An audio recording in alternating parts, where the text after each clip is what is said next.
and time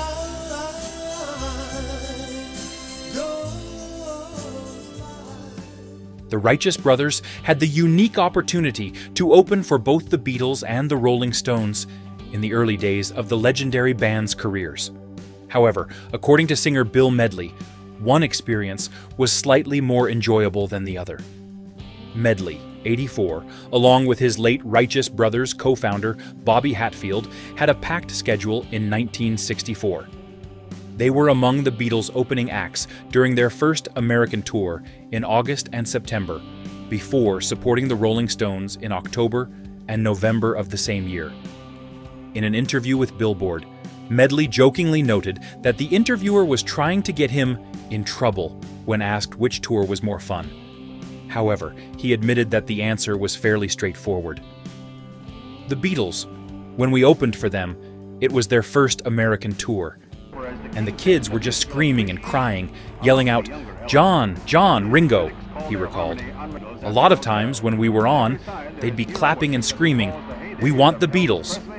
In contrast, the Rolling Stones were still on the rise, having just released their album 12 by 5. Their audience was noticeably calmer, allowing for a better musical experience. They hadn't really made it yet. I think the next weekend after we worked with them, they became huge, Medley explained. So that was at least more musical, opening for them. So that was really more fun. But being with the Beatles was obviously more historic. The Beatles' first North American tour consisted of 32 shows, and just 2 years later, in 1966, they stopped touring altogether due to the overwhelming hysteria of Beatlemania, poor sound quality, and the inability to hear themselves play over the screaming fans. The Righteous Brothers, who emerged in the early 1960s, became widely known for their soulful hits.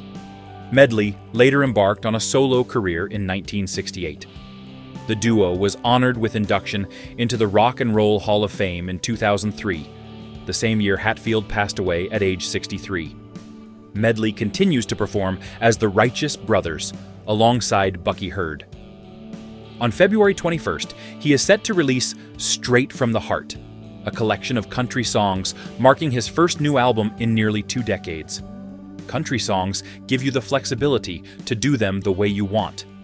"I'm 84, I'm not a country singer, but I love country blues songs," he shared with Billboard. "I've always thought George Jones was one of the great blues singers in the world.